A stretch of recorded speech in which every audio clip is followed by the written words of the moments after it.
Jai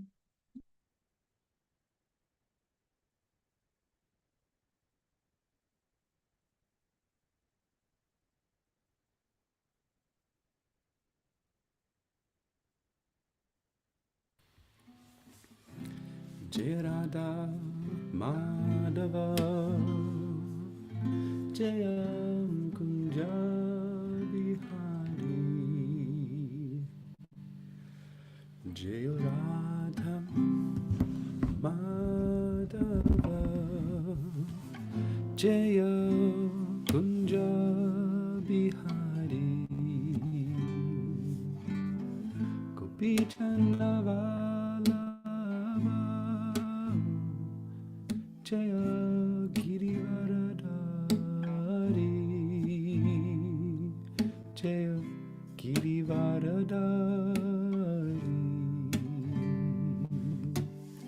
Gopi Jannavalabha Jaya Girivaradari Jaya Girivaradari Jaya Yashodanandana Jaya Braja Janaranjana Jaya Yashodanandana Jaya Braja Janaranjana Yamuna Tiravanachari Jaya Kunja Bihari Jaya Kunja Bihari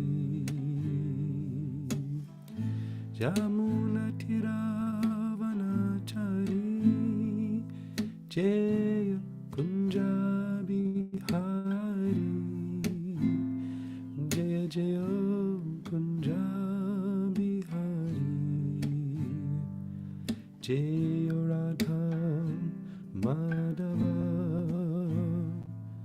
Jaya Kunja Bihari Jaya Jaya Radha Madhava Jaya Kunja Bihari Gopi Jannavalabha Jaya Girivaradari Jaya Girivaradari Gopi Jannavalabha Jaya Girivaradari Jaya Girivaradari Jaya Yashodanandana Jaya Braja Janaranjana Jaya Yashodanandana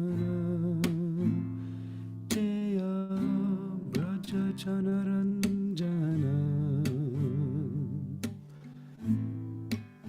Yamuna Tiravanachari Jaya Kunja Bihari Jaya Kunja Bihari Yamuna Tiravanachari Jaya Kunja Bihari Jaya Jaya Kunja Bihari Jaya Radha Madhava Jaya Kunja Bihari Jaya Radha Madhava Jaya Kunja Bihari Jaya Jaya Radha Madhava Jaya Kunja Bihari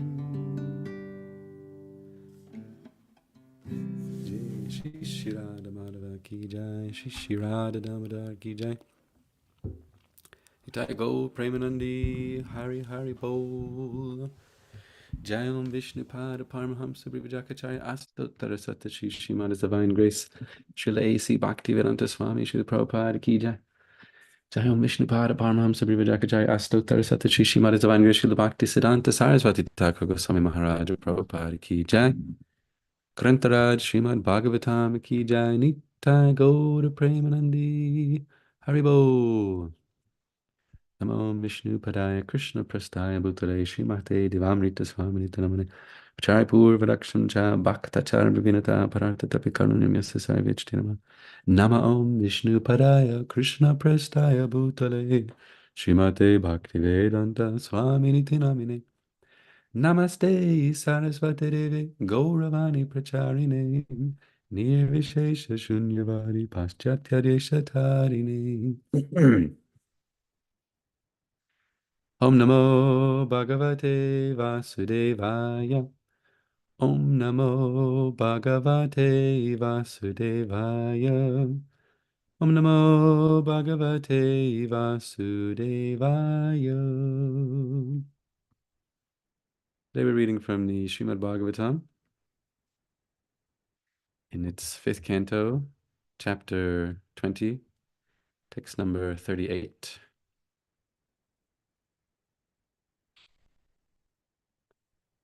Etava loka vinyaso manalakshana samstabhir vichinti tatha kavibihi satu pancha shatkoti ganitasya bhugolokasya turiya bhago yam loka loka chalaha. Word for word translation says, Etavan, this much, loka vinyasaha, the placing of the different planets, mana with measurements, lakshana, symptoms, samstabhihi, as well as with their different situations. Vichintita, established by scientific calculations.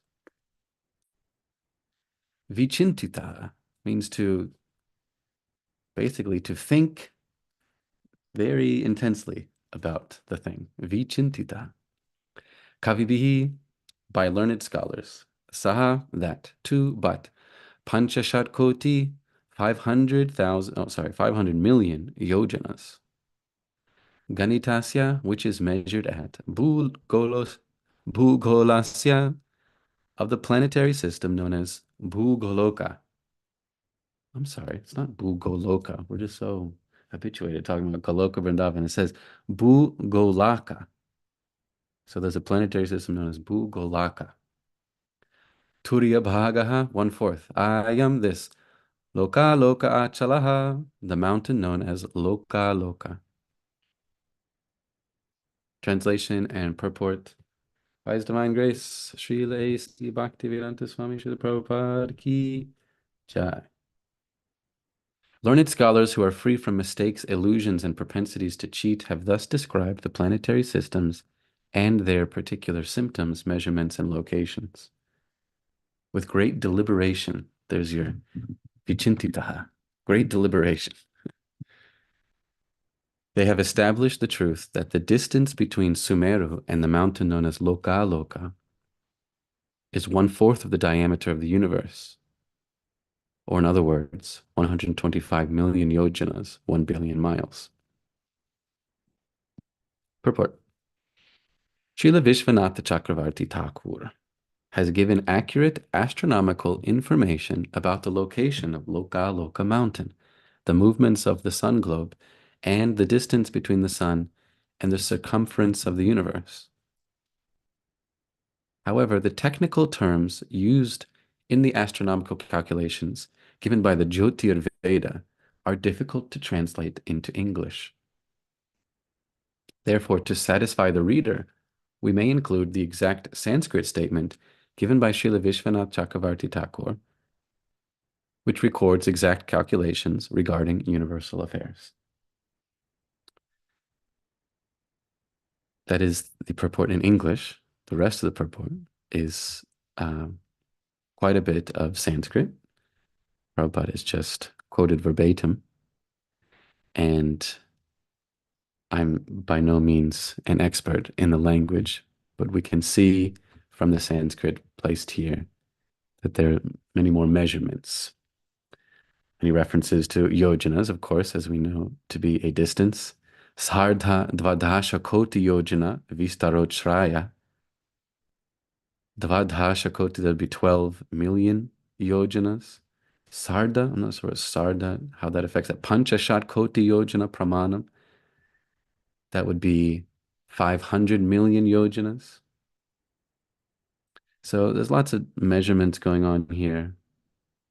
It seems that this is referring to distances between different heavenly bodies.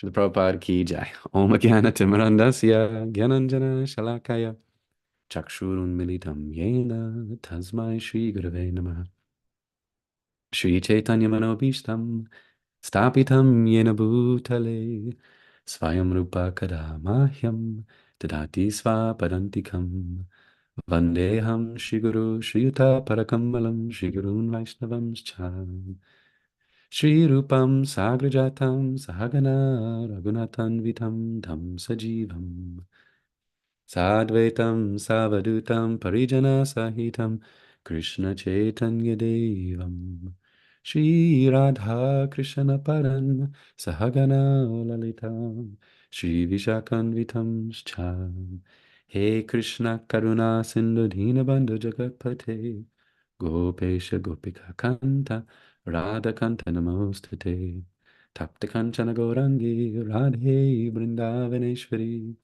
Vrishabhana Sutta Devi Pranamami Hari Priye Vanchakalpatarubhyascha Kripa Sindhubhya Eva Cha Patitanam Pavanebhyo Vaishnavibhyo Namo Namaha Jaya Shri Krishna Chaitanya Prabhu Nityananda Shri Advaita Gadadhar Shivasadi Gaura Bhakta Vrindam Hare Krishna, Krishna Krishna, Hare Hare, Hare Rama, Rama Rama, Hare Hare.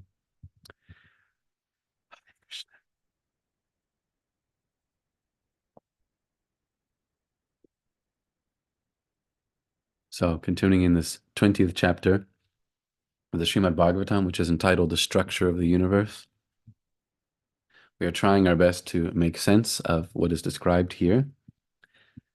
And this verse continues to give us some insight about where the different planetary bodies are. In this verse in particular, we're hearing about Bhugolaka, one planetary system, and its distance from the Lokaloka mountain, their distance from Sumeru. We have some information about the total diameter of the universe, 4 billion miles, or 500 million yojanas. And the rest of the chapter will go on to describe some more positions within the universe. And then it describes how the Supreme Personality of Godhead manifests himself.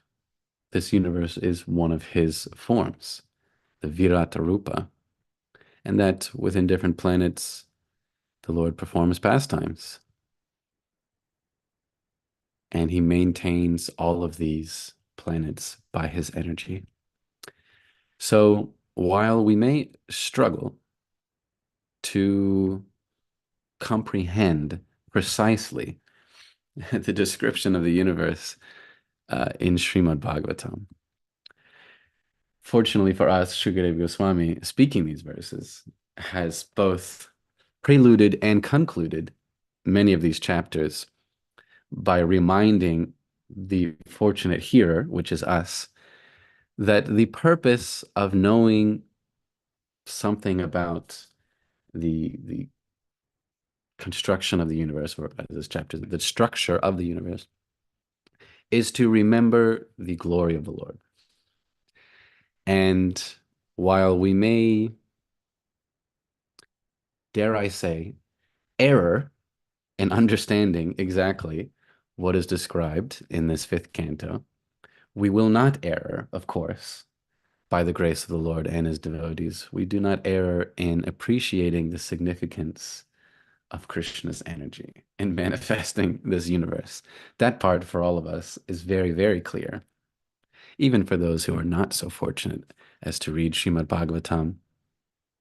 Even for most people in this world, as has always been the case throughout history, it is very clear that this universe is so conveniently constructed in such a way that life thrives,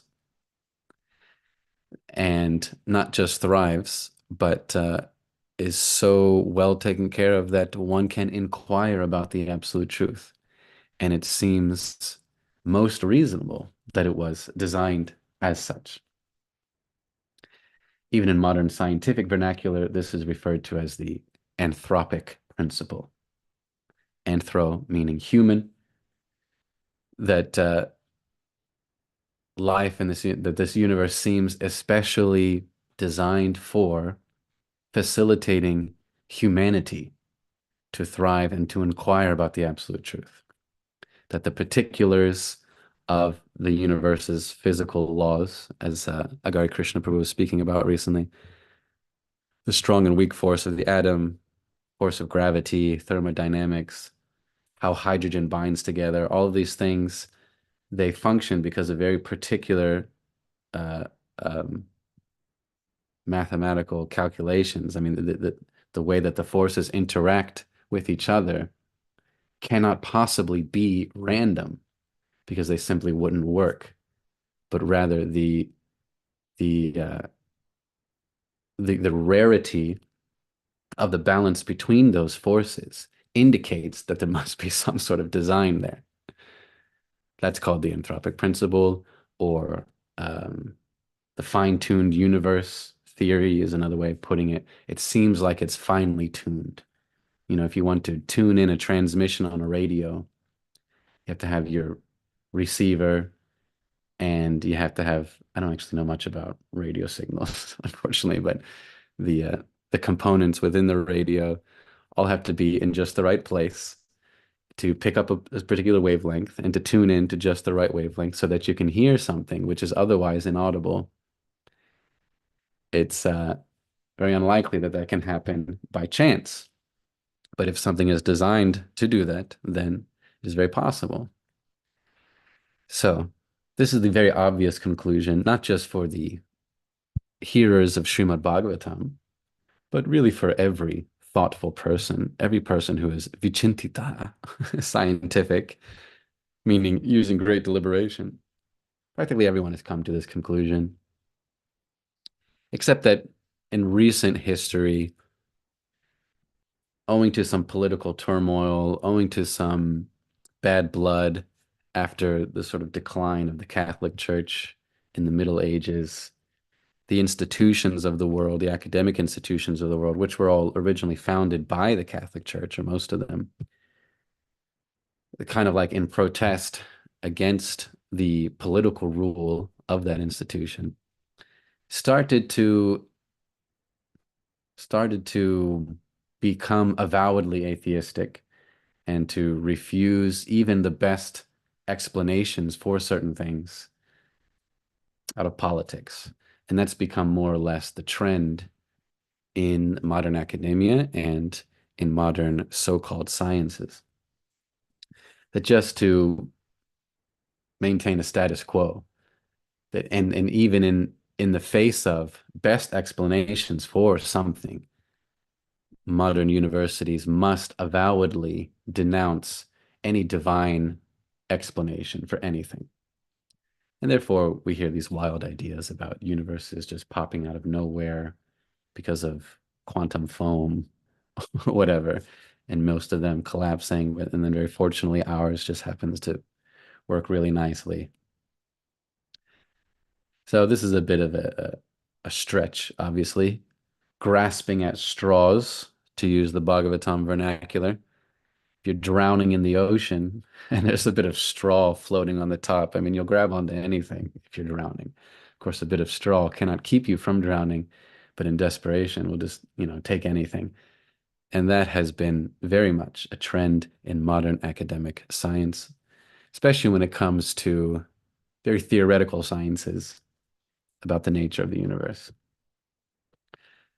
But don't take my word for it. You can hear from great scientific devotees and our new scientific bhaktas, like this Prabhu who's coming along to the center now, Bhakta Daniel, who I think most of you have met. He is a nuclear physicist who works on the reactor here at Penn State. And he's told me straight up just how there's this professional obligation to maintain avowedly atheistic explanations for things, even if they're desperate, even if they don't work, but because that's the obligation within the professional environment. And he said that very few, he said, at least in this social circle that he's in, the professional circle that he's in, that very few of the professional scientists actually believe that. Most of the professional scientists, he said, are devoted or spiritually inquisitive or spiritually seeking, and especially those who work in weird stuff like nuclear physics, quantum things, they are especially interested in supernatural explanations. But, to maintain your job and the status quo, you have to abide by nonsensical, desperate theories like grasping at straws. That's what it's like in the professional scientific world.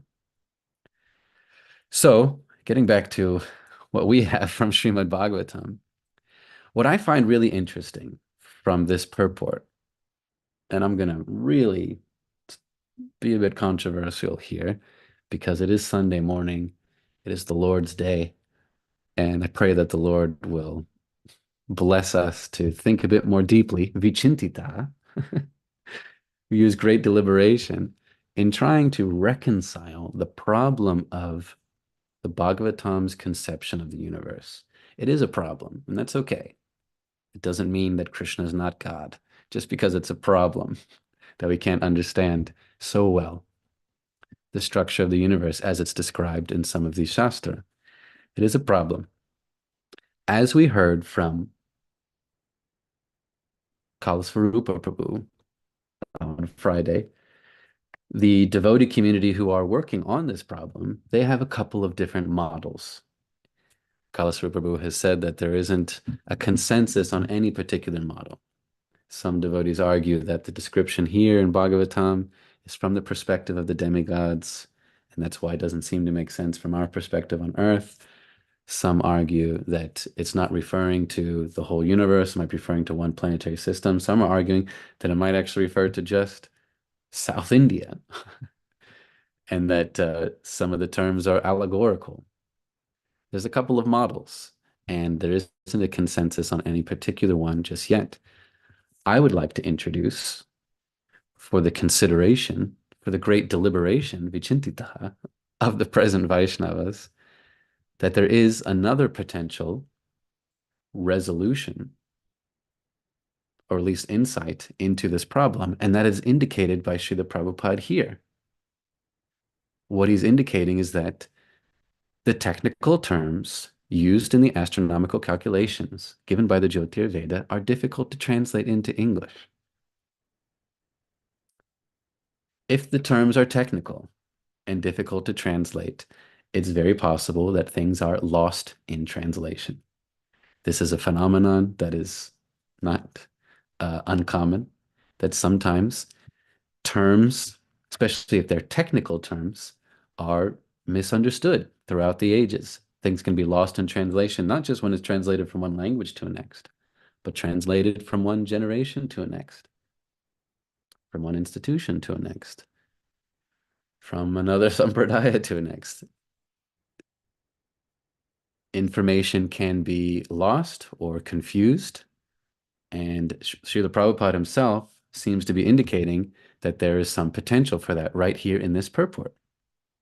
However, he says, the technical terms used in the astronomical calculations given by the Jyotir Veda are difficult to translate into English. To satisfy the reader, we may include the exact Sanskrit statement given by Srila Vishwanath Chakravarti Thakur, which records exact calculations regarding universal affairs. is there some possibility that the terminology that we use, even a word like a loka, a planet, uh, is that we always understand what it means when we're using it. Sometimes loka can mean a planet. Sometimes a loka can mean a space beyond this material universe. Sometimes a loka can be a continent, it could be a country.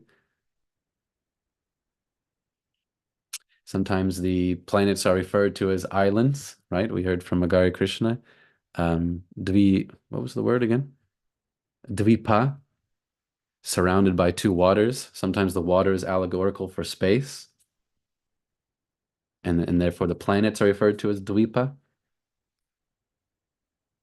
I'm not qualified to say that that is the explanation. I'm saying that if we are applying great deliberation, vichintitaha, and if the devotee community has not settled on a particular model for best understanding what's presented in Srimad Bhagavatam, we we should also consider that there is a chance that some things are lost in translation, and that therefore the struggle to make sense of it is endemic.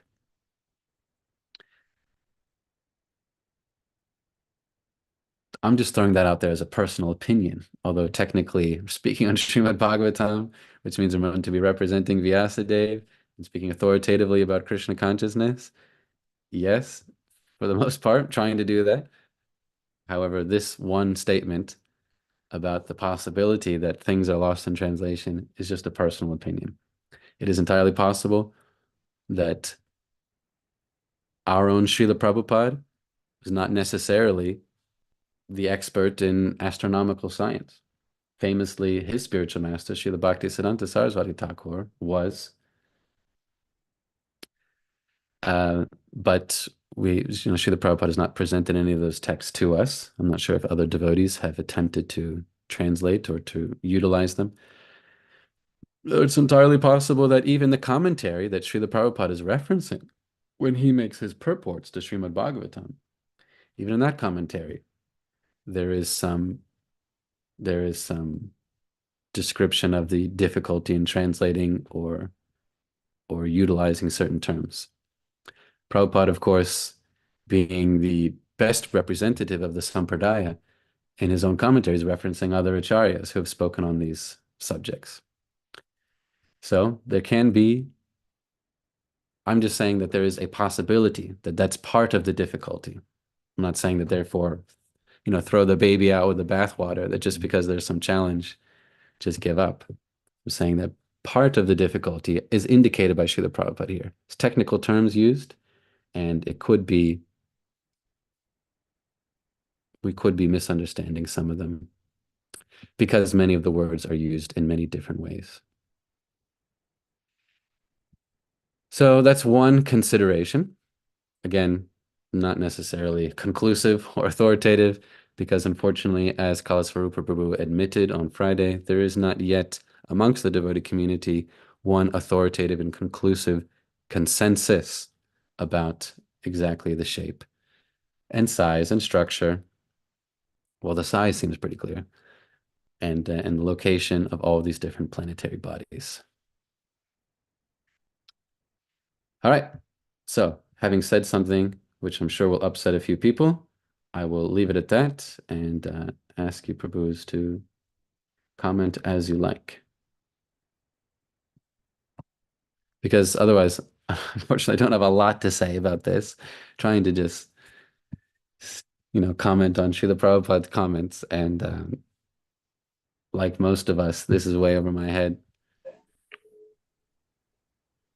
Hare Krishna Mukunda Prabhu, I'd love to hear what you have to say about my controversial perspective on this subject. It's super controversial. No, Prabhu. I think it was very, very. I think it's as good as any other offering on the plate of explanations for these things, because I explained on Friday that the teleology of Bhagavatam is the prominent thing for consideration for those practicing bhakti. In the academic community, these discussions may have more substance to try to explain these things because of the personal involvement in science or etc. But for those who are practitioners, which of course Tarka Prabhu may be able to confirm this. I know back in early days, many devotees had a crisis of faith around these things. But if the purpose of Srimad Bhagavatam is kept in mind, and there's an understanding of the layout of Srimad Bhagavatam, those 10 categories that you've mentioned before, Sarga, Visarga, Cha, etc., this is called stun. Stun means where the jivas are situated by the mercy of Bhagavan and what they're doing to practice bhakti. That's the real reason why this particular fifth canto and the descriptions are given. It was just like in the scientific revolution you mentioned back with the breakup of the Catholic Church and then the secular academia evolving from that. The idea was the church was never trying to explain the science. They were the patrons of scientists who by their discoveries were glorifying God. And when that became a little adverse, when adversity arose in that and they separated, that's where we are today with atheistic science per se. But as you said, even in modern science, things like fine-tuned universe, intelligent design, all of these things are coming forward because there's just no other logical explanation, as you're saying. Irreducible complexity. Mm-hmm. Exactly, right? Because they said they didn't know the complexity of a cell at that time of Darwin, so to speak. Nobody knew what the complexity of a cell was and all of these various things that go on. I actually learned a lot recently just looking at the debating with atheists like Dawkins and others, right, about these kind of things. But for devotees, our main emphasis is the teleology. What is the purpose of Srimad Bhagavatam? So fifth canto is just a statement. Takabu made a very nice explanation the other day that it does glorify Bhagavan because it glorifies the opulence of Bhagavan. But the real situation in the overall scheme of Bhagavatam is it's describing what a Mahapurana has to have, which is a description of those 10 categories.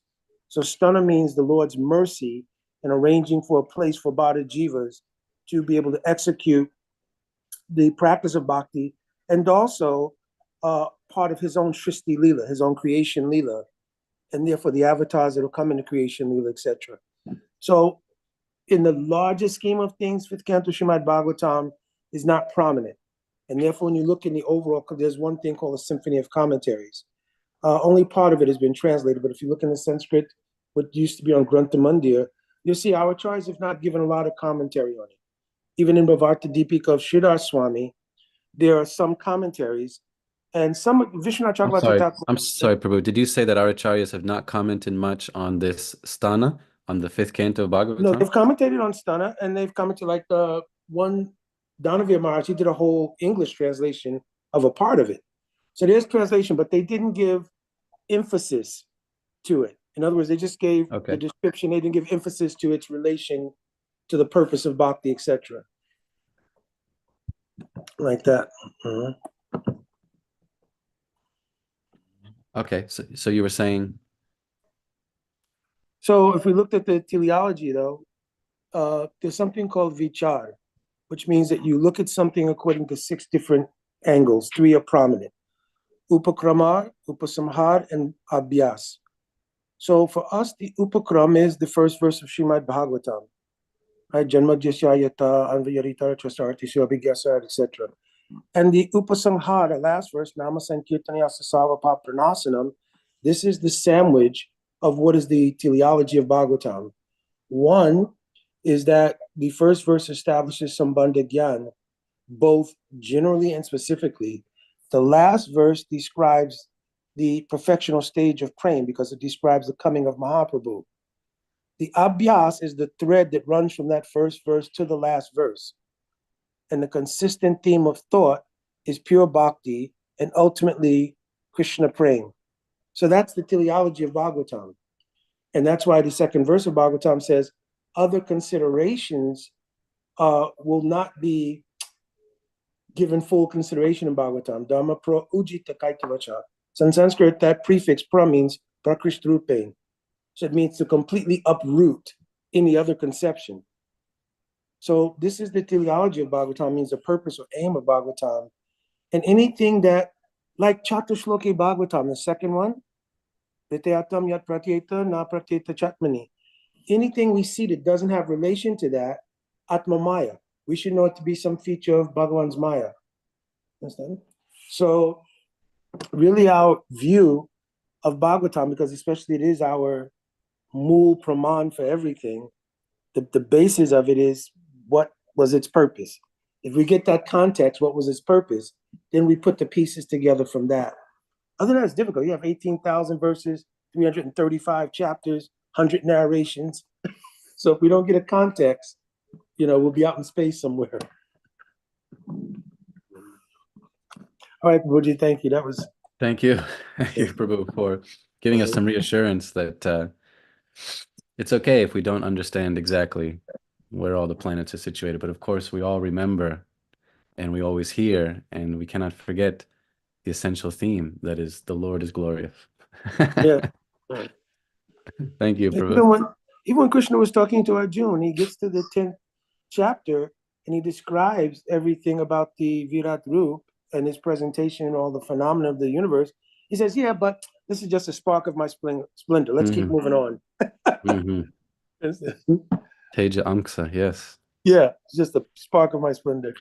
So it's all right for us to focus on our service to Krishna and not worry too much about every single planetary system. And that is okay for us to do that.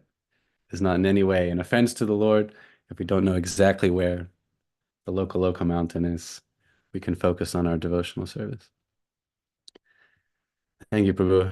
Taraka Prabhu, you'd like to add something? Yeah, I'll add something. Where to begin? For personally, for myself to wrap my head around these descriptions, I need to sit down for several days minimally, probably several weeks, with a pencil and some large pads of graph paper and a calculator, to try to figure out, actually what, just to be able to picture this in my mind. And when I think about the actual context of Srimad Bhagavatam, I don't think that was the intention at all. I'm sorry, what is not the intention? That we try to, minutely understand precisely how all these components fit together, and then to try to reconcile it with what we actually see or can detect with instruments or whatever. Part of the problem, as far as I understand, of the devotees who are working on the presentation for the Vedic Planetarium, is that in many cases there's an effort to try to reconcile these descriptions with the modern scientific understanding of things, and what can be directly perceived empirically by just looking into the sky.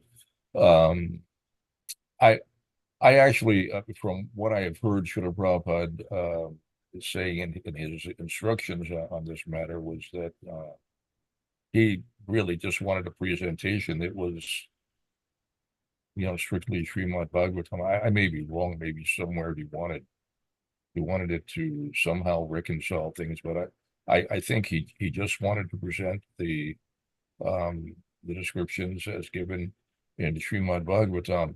But I'm sure there are lots of devotees who worry that scientists, at least, will ridicule such a presentation, because it doesn't mesh with what they understand and believe to be unmistakably true. And but leaving aside the whole issue of reconciling the differences, or before I do that, let me say that I actually don't think that the problems in translation are responsible for the difficulty in reconciling the differences. Perhaps in a few small instances, a lot of individuals have worked pretty hard at translating and understanding these things. There are a lot of resources, and maybe some things have been lost. A lot of time has elapsed, and I'm but the differences in the presentation of Srimad Bhagavatam and that of what modern science understands are substantial, and uh, and to the extent that it seems overwhelmingly likely that it is more than just um, a, a, a problem of translation, some such thing. Anyway, what I think is important to understand, getting back to the context of Srimad Bhagavatam, we have Maharaj Parikshit is about to die. He's about to die. He's got a few days left to live. Yeah. Is he expected to try to wrap his head around all these details, minute and complex details of the structure of the universe? Is that important for him at the time of his death? Or is it that that he should simply be appreciating how great the Lord is, that his external energy is manifested in such an extraordinary and spectacularly immense way. I think the latter is probably the case, and so as students of Srimad Bhagavatam, I think we too are expected to understand these things in the same way that the Maharaj Parikshit was expected to understand it. As you were saying, to appreciate the greatness of the Lord. And all this, as Mukunda Prabhu pointed out, just a spark of Krishna splendor. So that's wonderful, wonderful glorification of the Lord. It's important to be able to have that appreciation. And you find this repeated all over in Sri Chaitanya Charitamrita, for example, when Krishnadas Kaviraj Goswami is in the chapter glorifying Lord Nityananda Prabhu. He gives a detailed description of all his different aspects, that all the Purusha avatars are emanating from him, that he is supporting all of the structures of the universe. He goes into great detail about a great many things and why, so that you can appreciate the greatness of Lord Nityananda, who is presenting himself as an extraordinary devotee of the Lord, but also appears to be kind of an ordinary human being. To understand him as he actually is, you need to understand a whole lot more that does not immediately meet the eye. He is extraordinarily great. He is Krishna's first expansion, and all other expansions emanate from him. So you can appreciate that at first glance. Just to see him, you don't understand that greatness. So it's explained by Krishnadas Kaviraj Goswami. And here, similarly, we're being given some descriptions that help us to appreciate the extraordinary greatness of Krishna. This is only a very, very insignificant and minor manifestation of Krishna's external energy. And we're talking now about only one universe out of countless billions of universes. And all of them are just a fraction of Krishna's energy altogether. And only his external energy. So it's wonderful glorification, and I think it should be appreciated in that way. Not that we have to sit down with graph paper and a pencil and a protractor and scratch our head for weeks on end trying to envision this whole thing. I don't think that's the way we're supposed to be understanding. That's just my opinion. That's a great opinion. I really appreciate it, Prabhu. So one last thing is that I put in the chat Srila Vishwanath Chakravarti Thakur's commentary on this particular verse. He adds a bunch more stuff, which Srila Prabhupada didn't get into in his purport. And there are 3 footnotes, 1, 2, and 3. Are those footnotes by Vishwanath Chakravarti Thakur? Because it seems that even he's saying, maybe Bhugola actually means Bhumandala. And that's kind of my point, that sometimes the meanings can be confused. He does say, and not just for this verse, but here and there, he says that, he's got a bunch of comments in parentheses. Here is one, for example. He says, the real meaning, however, is different. There are numerous instances in which he expresses the idea that that the understanding is not real clear. Right. And that's I feel like that's kind of reiterating my point that I'm making today, that meaning can be lost throughout time. And it doesn't mean that the acharyas are in any way cheaters, but they're just also trying to present as best they can. Yes. You know what I mean? All right. I'll pipe down. Mukunda's got more. Hare Krishna. Thank you, Prabhu. I just wanted to add, I really appreciate your comparison to 5th chapter of Chaitanya Charitamrita. As we're reading about the glories of Lord Nityananda, we might be reading through that chapter thinking, why is this all here? What does this even have to do with Lord Nityananda? But all of that is to really emphasize the glory of this person who has taken this form to enjoy his pastimes. And similarly, as we're reading 5th canto Srimad Bhagavatam, it is a similar prelude to 10th canto and really appreciating Lord Krishna's pastimes. So I really like that comparison. Thank you so much. Mukunda Prabhu, would you like to add something else? If you're available. Yeah, Prabhuji, if we don't have any other hands or questions. No, I don't have anything else. So you please take up the time. So, one thing, Thakur brought up a really interesting point about the hearing of Maharaj Parikshit and Shukdev Goswami. So hearing is always adhikar specific, because people will hear sastra according to their adhikar. So Vishwanath Chakravarti Thakur has explained there are 5 kinds of hearing. In Samanya, Guya, Guyata, Guyatam, and Sarva Guyatam. So, for instance, Samanya means generic hearing. So somebody, for instance, may hear Bhagavad Gita and see how to perform their material duties, practice dharma, and from that dharma they would get artha, calm, etc. Somebody else may hear Guya, means like more confidential. What's the difference between the body and the soul?